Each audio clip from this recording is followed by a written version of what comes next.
Mas maravilha, irmãos. Semana passada eu tinha preparado para falar com vocês, só que os irmãozinhos pequenininhos, inclusive a minha filha, cantaram lindo e aí não deu espaço para nós. Semana passada o tema seria Feliz Natal, só que agora não dá mais para fazer isso. Então a gente vai ter que dar uma coxambrada aí para a gente tentar fazer diferente. Queria pedir para os irmãos abrirem, por favor, em Marcos capítulo 1, verso 15. Diz assim, Jesus estava dizendo, o reino está cumprido, o tempo está cumprido e o reino de Deus está próximo. Arrependei-vos e crede no Evangelho. Amém? Vamos orar, queridos? Pai Santo, Pai maravilhoso, Senhor, nós humildemente chegamos na Tua presença confiados no poder do sangue do Seu Filho. Eu quero te pedir, Senhor, essa noite, que o Senhor haja de maneira sobrenatural no nosso meio.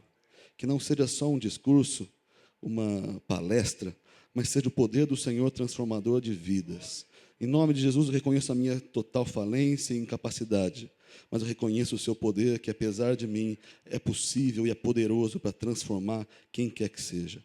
Em nome de Jesus, Pai, fala aos corações, que o Senhor seja engrandecido nessa noite. Em nome de Jesus. Amém. Amém. Nós hoje, como meu pai bem disse, é a última reunião de 2015. Daqui a poucos dias, vamos estar vivendo o Ano Novo. É fofo o Ano Novo.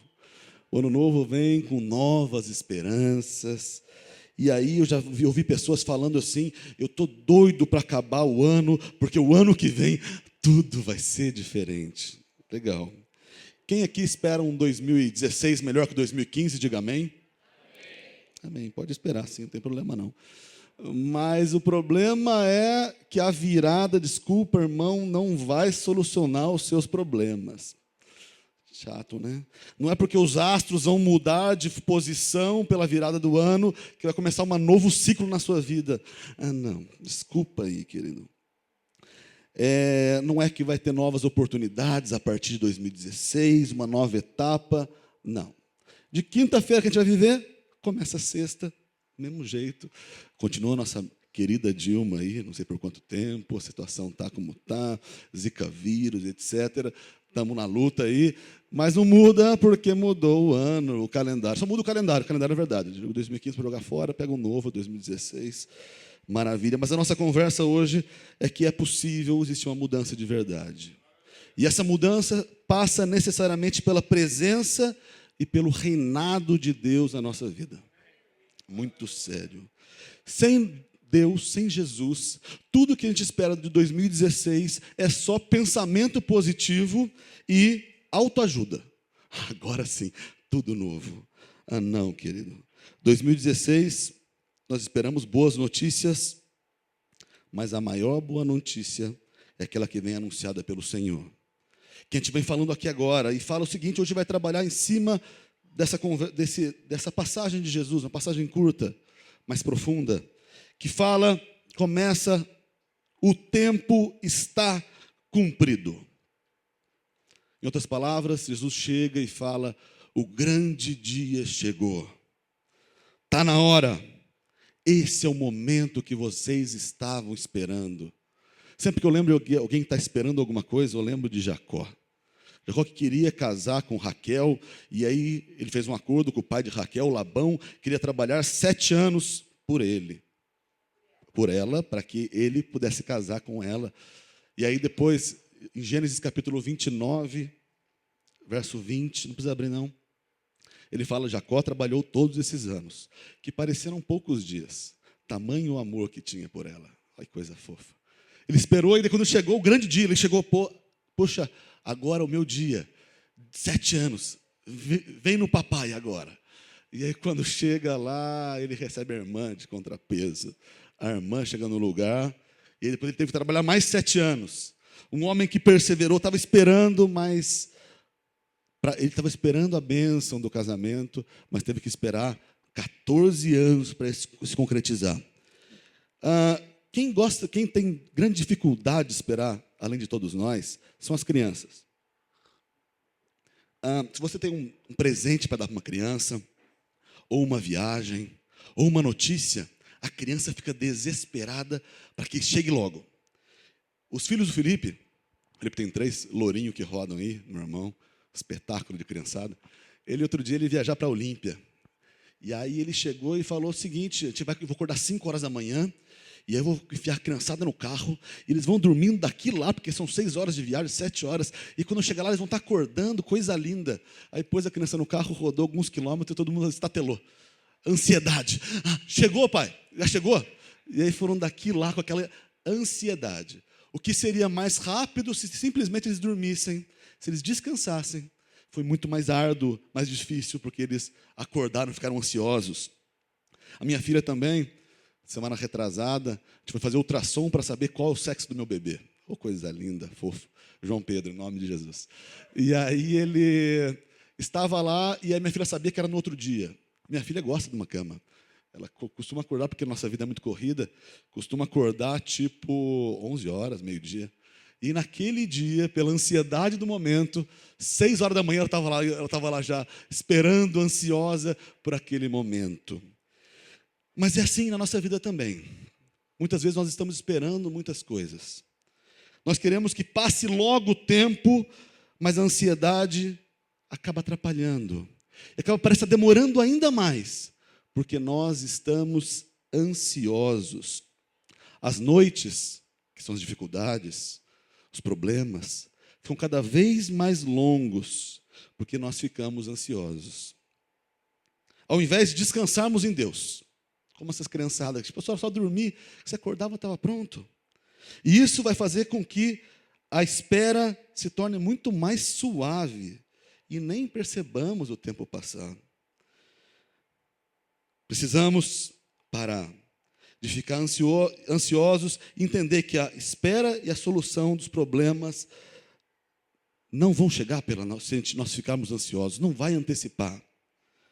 Está esperando você, querido, a ação de Deus na sua vida? Alguém está esperando Deus fazer alguma coisa na sua vida? Diga amém. Oh, maravilha, Deus tem que fazer mesmo. Mas nós queremos... Mas o descanso nele é que vai fazer com que essa espera fique mais suave e chegue mais rápido. Descansa no Senhor. O tempo é inimigo nosso. Nós detestamos esperar. É uma coisa que nos incomoda. E nós queremos a bênção sempre para ontem. Nós desejamos que a solução de todos os nossos problemas seja como um drive-thru espiritual. Eu peço numa cabine e recebo na cabine da frente. Nós não gostamos de ficar na dependência do tempo. Mas, em regra, Deus não age assim. O tempo de Deus não é o nosso tempo. Quem já teve experiência de falar, pô, Deus está demorando para me atender? É muito difícil. Mas eu tive meditando o porquê que Deus faz isso. Queridos, nós não temos um Deus que tem prazer em nos ver sofrer. Não é esse. Não é um Deus masoquista, vou prometer e vou demorar para dar para eles. Sádico. Vou demorar, eu vou prometer e vou demorar. Eu vou deixar eles no azeite só, para eles aprenderem que eu que mando. Não parece ser muito esse perfil de Deus. Deus, entre a promessa de Deus, ou a convicção do nosso coração que nós temos uma promessa de Deus, e a concretização da bênção, em regra, existe uma coisa chamada tempo. E para nós sempre esse tempo é demorado. Sempre esse tempo não vem. E por que Deus faz isso? Estive analisando a minha experiência, a experiência de vários irmãos. Primeiro que Deus está esperando, está trabalhando, está fazendo você esperar, é para que Ele possa trabalhar no seu coração. Para você saber se Ele fez essa promessa mesmo. Porque muitas vezes nós inventamos promessas que Deus fez para nós, quando Deus não as fez. E principalmente para que nós possamos colocar a promessa no lugar certo, estabelecer as prioridades. Nós temos a tendência de colocar alvos na nossa vida e nós colocamos, entendemos e começamos a fazer esses alvos como nossos deuses. Eu fui muito tempo assim na minha vida. Eu queria de qualquer jeito passar no concurso e ser juiz, e num tempo eu cheguei e Deus me revelou ao longo dessa espera toda, que eu falei numa situação que eu tinha tudo na minha vida, só faltava ser juiz. É como se fosse um espelho. Deus me mostrou, que miséria. Onde está o meu coração? O coração nesse mundo aqui. E isso foi importantíssimo na minha vida. Primeiro, Deus trabalha no tempo que Ele faz você esperar. Deus trabalha no seu coração. Segunda coisa, Deus te dá oportunidade nesse tempo de espera para ou você desistir, ou você mostrar que realmente confia nele. Às vezes a gente fica perguntando por que Deus colocou a árvore do conhecimento do bem e do mal no jardim. Poderia não colocar, a gente estava muito bem. Até uma irmã nossa lá do Maracaibo perguntou outro dia, Adão vai para o céu? Eu falei, não sei por quê. Porque quando chegar, ela vai dar uma coça nele. Porque ele optou por desobedecer ao Senhor. Mas por que Deus, se não tivesse a árvore, não teria possibilidade de existência? Mas Deus não quer que você o sirva de maneira involuntária. Ele quer que você espere nele, ouse confiar nele. Terceira coisa é que quando a bênção vier, que ela vai vir, se você perseverar, o Senhor vai trabalhar e vai ajustar no seu coração, você não vai ter dúvida quem que te deu. O nosso Deus, querido, não divide glória. Nosso Deus não quer que você divida. Eu consegui porque alguém me ajudou. Não, não. O seu ajudador chama-se o Senhor dos Exércitos. Ele é o seu ajudador. E aí, quando você receber, meu irmão, o que você está esperando, sabe que lá? Receber, não tenho dúvida, o Senhor agiu. Eis o Senhor, eis o presente de Deus para a minha vida. E a quarta coisa que eu acho fantástica é, quando você receber, você vai ter muito mais alegria e gratidão pelo presente do que você teria se você recebesse na hora. Então, querido, se você está esperando alguma coisa de Deus, entenda, Deus quer trabalhar no seu coração. Deus quer te dar a oportunidade de você confiar nele. Deus quer, meu irmão, que você tenha a convicção que foi Ele que te deu. E quando isso acontecer, Ele quer que isso redunde em glória e gratidão a Ele para sempre. Amém, queridos? O Salmo 27:14, é um versículo, vamos abrir, esse é bom a gente abrir.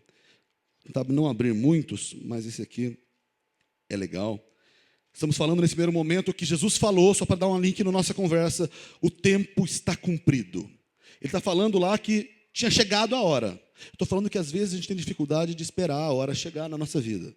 E fala Salmo 27:14, versículo bastante conhecido, mas às vezes mal interpretado. Fala assim, espera no Senhor, anima-te, tem bom ânimo, e Ele fortalecerá o seu coração. Espera no Senhor,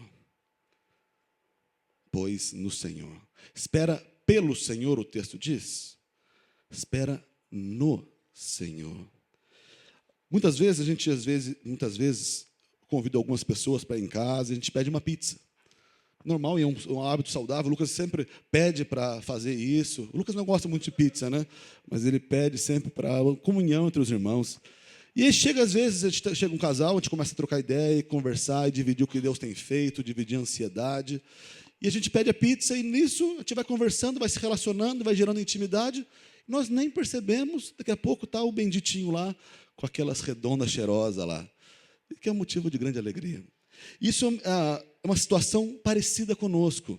A Bíblia fala para a gente esperar no Senhor. Não é para a gente ficar olhando pelo buraquinho da porta. Está chegando o rapaz trazendo a minha pizza. Não, para você gastar o seu tempo em intimidade com Deus. Você parar e, quando você está em relacionamento real com Ele, o tempo de espera é abreviado. Às vezes você nem se esquece da pizza. E aí quando chega, que coisa boa. Na nossa vida é a mesma coisa. Em vez de esperar Deus abrir a porta, volte para o Senhor. E hoje, comece a viver intimidade com Ele. E a espera vai ficar mais leve. E quando você tiver até esquecido dela, vai chegar o presente de Deus. E você vai entender que valeu a pena esperar, porque você foi transformado, tocado pelo Senhor. Amém, queridos? Amém. Mais do que a humanidade mais precisava, voltando ao nosso texto de Marcos, e mais ansiava, desde a queda do homem, lá no jardim do Éden, que era a vinda de um Salvador, e de um reino de paz e de justiça, já tinha chegado. Que legal. O tempo de espera estava cumprido. É bom demais. Está esperando tanto tempo? Chegou a hora. Talvez você, querido, que entrou aqui hoje, seja à espera de uma transformação na sua vida, e eu, na autoridade de Deus, posso falar que o tempo chegou.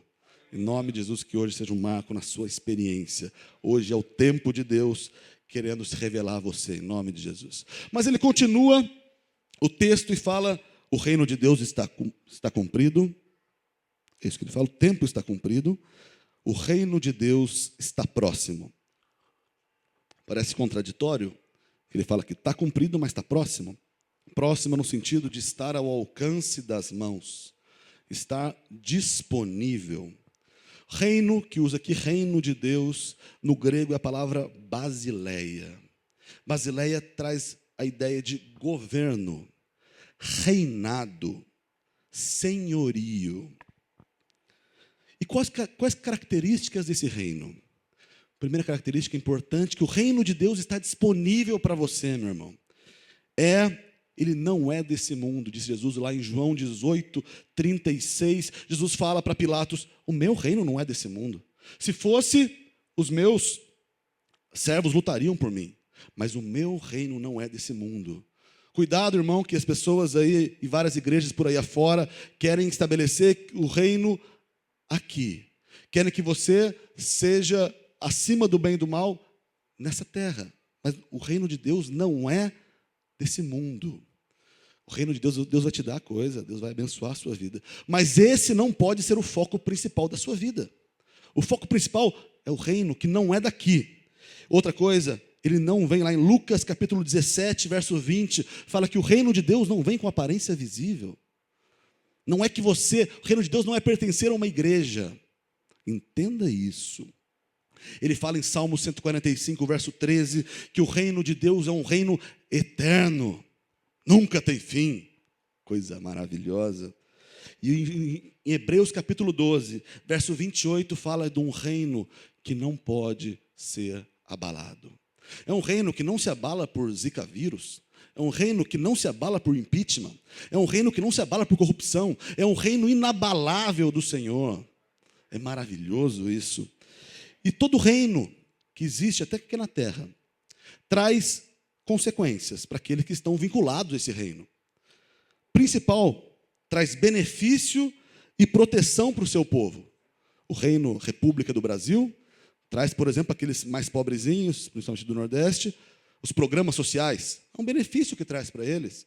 Você tem não sei quantos filhos na escola, recebe não sei quantos de bolsa escola e etc. Benefício que o reino traz para aquele que é governado. E também traz proteção. Se você, por exemplo, no Brasil, ninguém pode ser extraditado, brasileiro nato, por crime cometido fora.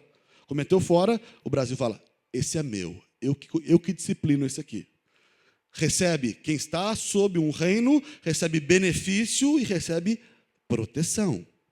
E eu quero dizer para você, meu irmão, que no reino de Deus também tem muita bênção. Isso é muito bom. Benefício e proteção. A palavra de Deus diz que o anjo do Senhor acampa-se ao redor daqueles que o temem. Fala também que toda maldição sobre a nossa vida foi cravada na cruz. E nós não precisamos mais viver maldição alguma. Fala também que nós temos uma herança eterna guardada nos céus. Nós fala também que nós temos o Deus nunca nos desampara. Deus sempre cuida da nossa vida. Você não está esquecido diante de Deus. Que fantástico. Fala também que o reino de Deus é um reino de alegria, de paz e de justiça. Se você está precisando de paz, é o reino de Deus no seu lugar. O reino de Deus é um reino de perdão. Você que cometeu um monte de pecado como eu, se você entrar nesse reino, você vai ser completamente perdoado. Que benefício tremendo! Fala também o principal deles. O benefício maior é que você tem garantida a entrada no céu. Se você tão somente fizer parte desse reino. Amém, queridos? Amém. Mas, caramba, o tempo urge. Mas não é só bênção, como dizem algumas igrejas neopentecostais. Venha o que recebe bênção. Por exemplo, no Brasil tem uma obrigação de serviço militar obrigatório para aqueles a partir de 18 anos. E no reino de Deus também existe obrigação. E a principal obrigação é sujeitar-se ao governo de Deus, é obedecer aos seus mandamentos, é fazer a vontade do rei. Você pertence a esse reino? O reinado de Deus sobre a nossa vida, deixa eu explicar para você, é para agora. Primeira bem-aventurança, de Mateus 5, verso 3, fala: bem-aventurados humildes de espírito, os pobres de espírito, porque deles é o reino dos céus. O reino dos céus é para ser desfrutado agora. E ele fala na oração do Pai Nosso, lá em Mateus 6, verso 10, venha a nós o teu reino. E aí ele explica, como é que venha a nós o teu reino? Seja feita a tua vontade, assim na terra como nos céus. Nos céus, a vontade do Senhor é do jeito dele, sem empecilho nenhum. Aqui na terra, aprove ao Senhor só agir na nossa vida se nós permitimos que ele haja. Portanto, o reino de Deus aqui na terra, para vir sobre a nossa vida, é nós nos sujeitarmos ao reinado dele, nós sujeitarmos à vontade dele. Amém, queridos? E apesar de não estarmos ainda vivendo a plenitude do reinado de Cristo, nós já somos parte do seu reino, já temos um rei cuja vontade deve ser atendida. Amém? Quando você nota que você é submisso ao Senhor? Quando você nota que você está sob o reinado de Deus? Eu vejo muito claro que você pode notar quando você faz alguma coisa que não é da sua vontade carnal. Porque senão você está vendo o seu reino. O dia que eu quero ler a Bíblia, tá tranquilo, dá para ler 2 minutos de Bíblia. O dia que eu estou cansado e vai ter o Corinthians jogando, deixa para lá, eu vou ver o Corinthians mesmo. Entre vir na igreja, eu estou muito cansado hoje. Hoje não vai dar para ir na igreja, teve um churrascão aí à tarde, e eu não vou. Você está vivendo o reino seu ou o reino de Deus? Não, hoje eu não vou, hoje eu vou dormir mais cedo, hoje eu não vou ler a Bíblia não. E isso vai semanas a semanas, né? Vai continuando. O reino de quem está vivendo? Não, ao invés de ir no hippie, eu vou fazer unha. E essa desculpa tem sido muito maléfica, né? Para quem puder entender. Você, querido, não é do reino de Deus se você se colocou o título de servo de Deus. Outro dia eu estava no trânsito e eu parei atrás de um carro e eu bati o olho, logo que eu parei atrás do carro e vi aquelas bolinhas da Audi. Aparentemente o cara nomeou que o carro dele era Audi. Aí quando eu comecei a analisar melhor, eu vi que o carro era um Fusca. Só que pôs o Audi só porque é bonito, né? Para enganar as pessoas, que nem eu, mais desatentas, que só porque o logotipo ele achava que estava sentindo no Audi. E às vezes acontece na igreja. As pessoas começam a se nomear filhos e servos de Deus, e quando na verdade as suas obras, as suas atitudes, e vocês acabam não correspondendo ao reinado que você está sujeito. Isso é sério, a palavra diz: pelo fruto vos conhecereis. Diante dessa palavra, eu todo contrito certa vez, eu falei, eu vou fazer um busto, uma escultura minha, vou pôr na minha casa, e vou escrever embaixo: você não manda aqui. Não manda. Aí o Lucas, muito querido, e acho que o André também, falou: a Dani, minha esposa, vai fazer uma do lado e vai escrever: sou eu que mando. Não é, querido, não é esse espírito. Para falar que você tem um outro dono. Eu gosto muito, John Stott, ele escreve uma verdade. Ele fala assim: dentro de nós existe um trono e uma cruz. O lugar que você ocupar, Deus vai ocupar o outro. Se você está no trono dirigindo a sua vida, o seu Deus está morto, pregado numa cruz. Mas se você está pregado numa cruz, mortificando a sua carne, eis que existe um Deus que comanda a sua vida. Quero falar para você o seguinte: como é que você fica, quem que está no trono quando você olha pelo sucesso do seu irmão e dá aquela invejinha santa? É Jesus que está no trono ou é você que está no trono? Se você está no trono, Jesus está na cruz. Quando você não quer perdoar o seu irmão, quem está no trono? Você ou Jesus? Ah, não, mas ele me ofendeu demais. Amém? Você também ofendeu muito ele te perdoa. Quando você quer ser reconhecido pelas pessoas, quem está no trono? Você ou Jesus? Com certeza, essas três situações, você está no trono. Por conta disso, o seu Deus está pregado numa cruz. Antes de nós entrarmos no reino de Deus, a palavra de Deus diz em Colossenses 1,13, que Ele nos transportou do império das trevas para o reino do Filho do seu amor. Nós não tínhamos esperança e Deus nos transformou. Mas ele fala que é o reino de Deus. E Deus é fantástico. Deus é o rei do universo. Você tem que entender o tamanho do rei que você proclama que você é sujeito. A ciência diz que existem 3 vezes mais estrelas no céu. E algumas estrelas bilhões de vezes maior do que a Terra.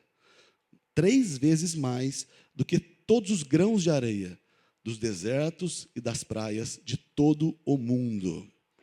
Pequenininho o universo, né? Foi o seu Deus que fez isso. Maravilhoso, nosso Deus é um Deus detalhista.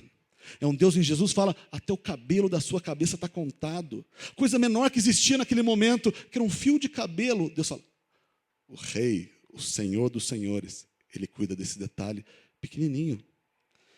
A palavra de Deus diz também, quando Jesus veio à terra, o anjo falou para Maria, e vai vir Deus, o Deus Emanuel, que é o Deus conosco. Não existe nação que tenha um rei como nós temos, um rei tão próximo de nós, que não só está próximo, como habita em nós.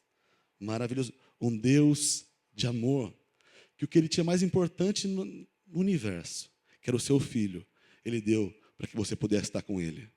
É um Deus que te ama de uma maneira maravilhosa. E é importante que é um reino de Deus para Deus. Não estamos propondo um reino de Deus para você realizar os seus sonhos no ano de 2016. Estou falando para você entrar nesse reino efetivamente, para você viver para a glória do rei desse reino. O tempo está cumprido. O reino de Deus está próximo, está acessível. Mas o Lucas veio essa semana dos Estados Unidos. E para ele entrar nos Estados Unidos, ele precisou ter passaporte, precisou ter visto. No reino de Deus é a mesma coisa. Para você entrar neste reino, que você tem benefício e proteção e você pode se sujeitar ao rei do universo, você precisa de 2 coisas. Arrependei-vos e crede no evangelho. Sem isso, você é mero simpatizante. Você é mero se enganador. Você está se enganando. Você está se achando ótimo, mas naquele dia você vai ser surpreendido. A palavra arrependimento, continuando o texto, arrependei-vos, vem do grego metanoia, que quer dizer mudança de mente. O arrependimento, meu irmão, ninguém pode ter por você. Só você pode se arrepender. É uma coisa pessoal. E a base de qualquer pregação, você vai ver no livro de Atos, não vamos nem ler, e várias outras passagens, a palavra começa as pessoas falando, arrependei-vos. Mude a sua mente. E para mim, a mente envolve 3 aspectos principais que devem estar envolvidos no arrependimento. É a razão, a emoção e a decisão. A razão é, eu tenho entendimento, eu sei que eu sou mau. As pessoas, em regra, falam, eu não sou tão mau assim, eu não faço tantas coisas erradas. Mas eu quero dizer para você que você não só age mal, mas como você, por essência, é mau. E as pessoas começam a elencar, em regra, um monte de coisas que não fazem. Eu não mato, eu não roubo, eu não, mas não fala o que faz. Eu sou mentiroso, eu sou um soberbo, eu sou um enganador. Isso não faz. O que eu não faço, eu elimino. Mas o que eu faço, eu deixo de lado. Fala para você, como eu, somos maus e precisamos nos arrepender. Reconhecimento de erro. Reconheça o seu erro. Só existe arrependimento genuíno quando há reconhecimento de erro. E quando é um arrependimento para transformação de vida, é um arrependimento de uma situação completamente deformada. Mas não é só entender que está errado. Flavinho aqui falou com autoridade, eu entendi que estava errado, entendi que não valia nada. Mas o arrependimento de verdade tem que passar pelo outro aspecto da mente, que é pela emoção. Arrependimento de verdade gera dor, gera sofrimento. Não existe arrependimento, querido, sem compulsão interior, sem contrição de coração, sem tristeza. Não existe arrependimento de verdade teórico. Não existe. E a palavra de Deus diz, em nenhum momento diz, Deus não quer te ver chorando. Em nenhum lugar diz isso. Pelo contrário. Existe uma música que toca em algumas igrejas, que fala que Deus não te quer chorando, Deus te quer sorrindo. Não é bíblico. A Bíblia diz lá na bem-aventurança, em Lucas capítulo 6, verso 21, bem-aventurados que choram, porque vão ser consolados. Bem-aventurado, emoção. Deus quer a sua emoção também no arrependimento. Ele fala lá em Tiago capítulo 4, verso 9, converta o vosso riso em pranto e vossa alegria em tristeza, falando para aqueles que tinham o coração dobre. E eu queria pedir para os irmãos abrir em 2 Coríntios 7:10, que dá uma clareza maior também sobre a necessidade do arrependimento ser envolto em emoção. Não existe arrependimento que a pessoa, no íntimo, não tem o coração apertado. Isso não é arrependimento. Isso é outra coisa que vamos falar já. 2 Coríntios, capítulo 7, verso 10. Porque a tristeza, segundo Deus, tristeza segundo Deus, opera arrependimento para a salvação. E aí vai. Quero frisar nessa primeira parte. Arrependimento para a salvação. Não existe arrependimento sem tristeza. E na maioria das vezes, sem lágrima. Você imagina, entende que você sujou, pode tirar da tela, por favor, que você sujou a santidade de Deus com a sua postura, com a sua vida.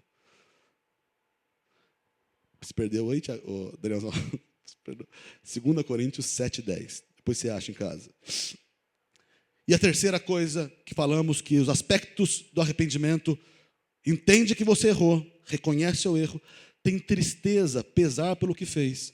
E outra coisa, você toma uma decisão de viver diferente, você muda de postura, você toma uma decisão de ser e fazer diferente. E você deseja uma mudança de objetivo e de ação na sua vida. E qual que é a evidência de um coração arrependido? Em regra, é a confissão. Lá em Provérbios 28:13 fala: aquele que encobre a sua transgressão jamais prosperará, mas aquele que confessa e deixa alcança misericórdia. Se você fez alguma coisa de errado, querido, o caminho de arrependimento para evidenciar, confessa e deixa. Você confessa a Deus que você, primeiro pecado é contra Deus e contra a pessoa que você ofendeu. E você aceita as consequências do seu erro. É interessante, quando o filho pródigo vai voltar para casa, ele fala o seguinte: pequei contra os céus e perante ti, diria ele ao pai, já não sou digno de ser chamado seu filho, faze-me como um dos seus empregados. De fato, o arrependimento te desloca da posição de honra e coloca numa posição de indignidade. Arrependimento não faz você exigir nada, pelo contrário, faz com que você mendigue miséria e misericórdia da outra pessoa. Em regra, dificilmente o arrependimento é contemporâneo, é no mesmo tempo da descoberta do erro. Dificilmente. Mas você vê, por exemplo, o que aconteceu com Davi. Quando Davi é surpreendido por Natã, ele fala: pequei contra os céus. Mesmo no momento da descoberta, ele reconhece o seu erro. Mas a contra-evidência que geralmente acontece é descoberto duas posturas. Primeiro, eu nego. Negue sempre, né? Nego, não é, não. Você está vendo errado. Não é bem isso aí que você aconteceu. O cara foi surpreendido com a boca na botija. Não, você não está vendo direito. E segundo, começa a se justificar. Se alguém está se justificando ou está negando um erro, pode ter certeza absoluta que não há arrependimento naquele coração. Aí depois ele tentar ou negar sem sucesso, ou se justificar sem sucesso, aí ele parte para o arrependimento, que é o medo de que as consequências do seu erro não venham sobre ele. Ah, então me arrependo então. Estou arrependidinho agora. Querido, isso é para você enrolar você. As pessoas pensam que enrolam Deus também. O arrependimento de verdade, querido, muda a sua concepção em relação ao pecado. O pecado deixa de ser uma fonte de prazer, passa a ser alguma coisa que te afasta da relação com Deus. Muda a sua relação com a santidade. Você deixa de imaginar que a santidade é uma coisa para velho e que você tem que ter na sua vida, dia após dia, ser parecido com Jesus, ser santo como Ele é santo. Muda a sua relação com o reino de Deus, com as pessoas. Se você se arrependeu de verdade, a sua relação com as pessoas e com o serviço à igreja muda, evidência de arrependimento. E também muda a sua concepção sobre a pessoa de Jesus. A palavra de Deus diz também que o arrependimento é pressuposto, vem antes de crer. Está lá em Mateus, e a lema não tem horário. 21:32 fala isso. Mais 5 minutos, tá, irmãos? Vamos terminando já. Mas não termina aqui no arrependimento. O tempo está cumprido. O reino de Deus está próximo. Arrependei-vos. Se acabasse no arrependimento, Jesus não precisaria ter vindo. Eu me arrependia, está resolvido. Mas era fundamental a vinda de Jesus. Por isso que ele entra na quarta parte da nossa conversa, que é crede no Evangelho. O Evangelho, meu irmão, é a boa notícia. O problema da humanidade foi solucionado. Que notícia maravilhosa. O Evangelho é personificado em uma pessoa. Quem que é essa pessoa que veio nos dar boa notícia, que se fez carne, o Deus que se fez carne, qual que é mesmo? Vamos começar estudando Natal. Quando veio, Jesus é a propiciação que Deus providenciou para que nós pudéssemos ser livres do pecado e viver para Deus. Jesus, crede no Evangelho creia em Jesus. Creia em Jesus no quê? Em quem Ele é e no que Ele fez. Isso é crer no Evangelho. Para mim, eu tenho muito claro o Evangelho como um diamante, que tem 7 faces. Crer no Evangelho é você crer em todas essas faces. Crer primeiro, nessa primeira face, que Jesus é Deus, que se esvaziou da sua glória e se fez homem. É Deus que não veio da semente corruptível do homem, por isso veio sem natureza de pecado. É Deus que veio no ventre de uma virgem. Você crê nisso? Diga amém. Mas não é só isso. É crer que Jesus era 100% homem. Olha o diamante. 100% homem. Por que 100% homem? Passou pelas mesmas dificuldades que você passa. Mas somente um homem poderia pagar a dívida de outro homem. Senão ele poderia ter morto nas regiões celestiais. Mas para pagar a dívida de um homem, precisava ser um homem. Você crê então que Jesus é 100% homem? Diga amém. Crê também, tá, outra face, é crer que Jesus era 100% Deus. Somente um Deus poderia pagar a dívida da humanidade. Se fosse só homem, um homem pagava a dívida de um outro homem. Mas sendo Deus, Ele pode pagar a dívida da humanidade toda. Então, nós entendemos, nós cremos também que Jesus é 100% Deus, diga amém. Outra coisa que nós temos que crer nesse pacote, a quarta face, é que Jesus não pecou. Jesus foi perfeito. Jesus jamais transgrediu a lei. Jesus foi o Cordeiro imaculado, que foi imolado por causa dos nossos pecados. Ele jamais errou, jamais pecou. Você crê nisso? Diga amém. Amém. Quinta face desse diamante. Jesus morreu na cruz para pagar a sua dívida e você morreu junto com Ele. Isso é uma novidade maravilhosa.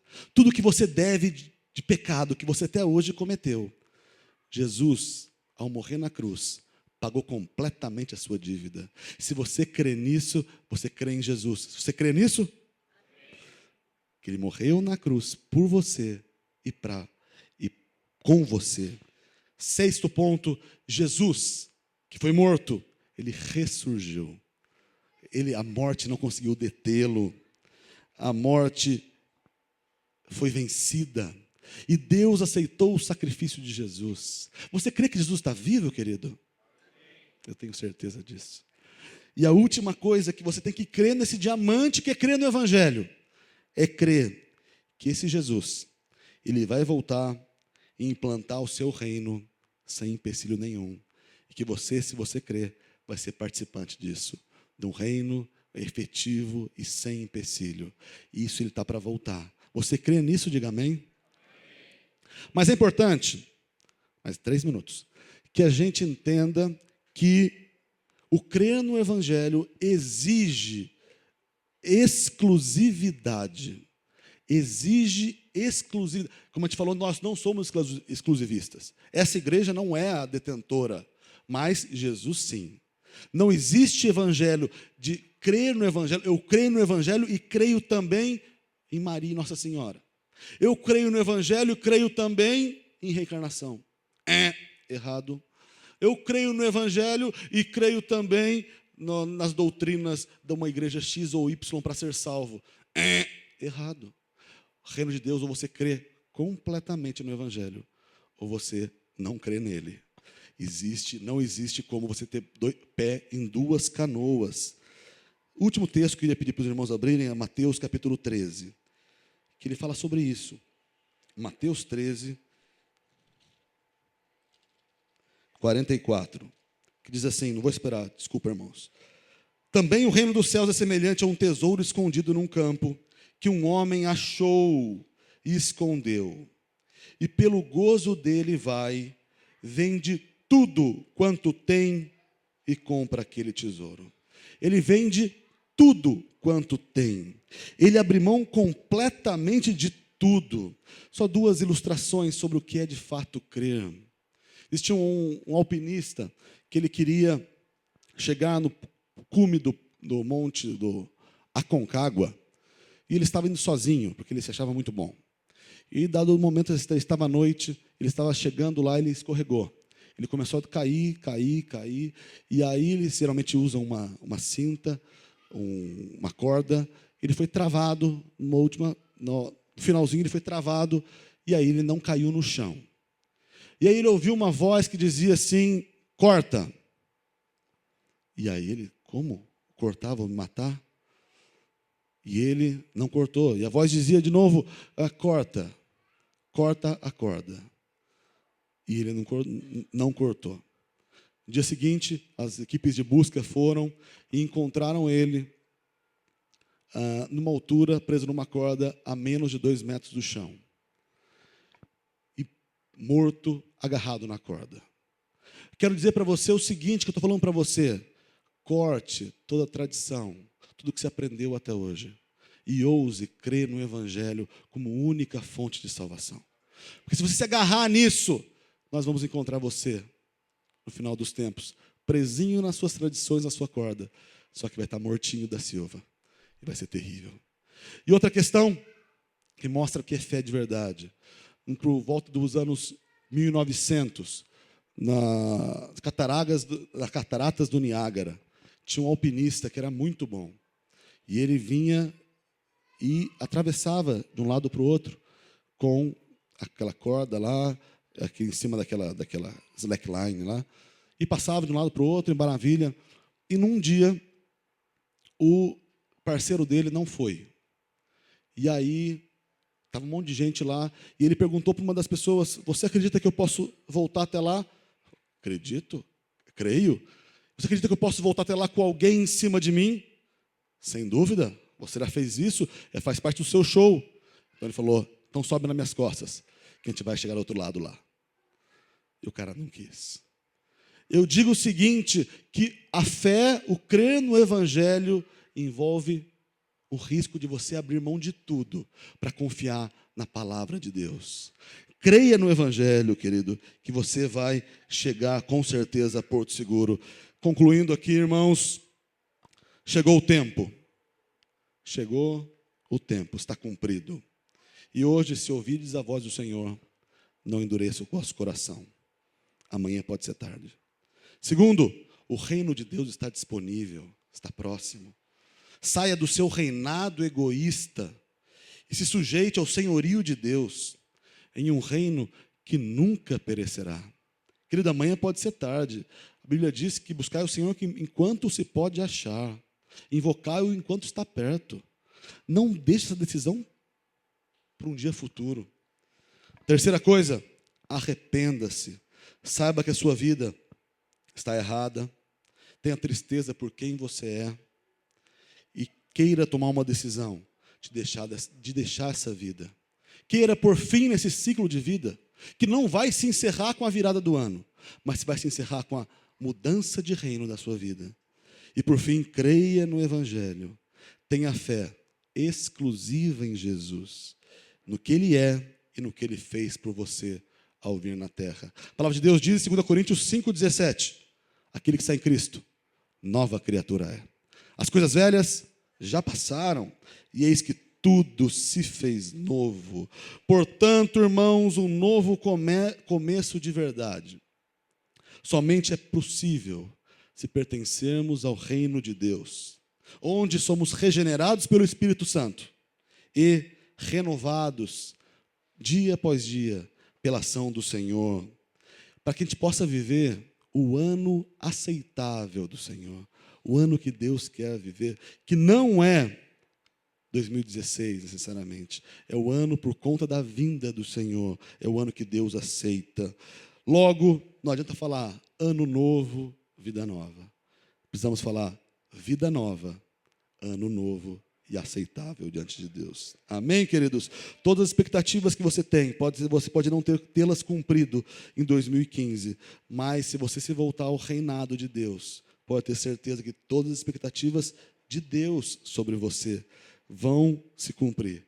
E as expectativas dele são muito melhores do que as suas. Amém, queridos? Vamos orar para te encerrar esse momento, em nome de Jesus. Pai, Senhor Deus, obrigado, Senhor, por esse momento que nós tivemos aqui. Senhor, foi falado muitas coisas, que essas palavras encontrem corações sedentos e desejosos por uma mudança de vida. Em nome de Jesus, Pai, que cada um desses ouvintes aqui possam efetivamente pertencer ao seu reino de paz, de alegria e de justiça, um reino que nos dá uma nova concepção da nossa vida e os nossos valores são modificados. Em nome de Jesus, Pai, nós queremos te agradecer, porque o Senhor veio e o tempo se cumpriu. A nossa vida está completamente entregue nas suas mãos. Cuide de cada irmão que veio aqui, Senhor, que todos nós possamos estar naquele dia, de pé diante do Senhor, como aqueles que fazem parte do seu reino, desde essa terra até a eternidade, em nome de Jesus, Pai. Amém, amém. Amém, o Senhor abençoe você. Quinta-feira, o Réveillon, às 21 horas. Deus abençoe a todos. Até quinta, até sábado, até domingo.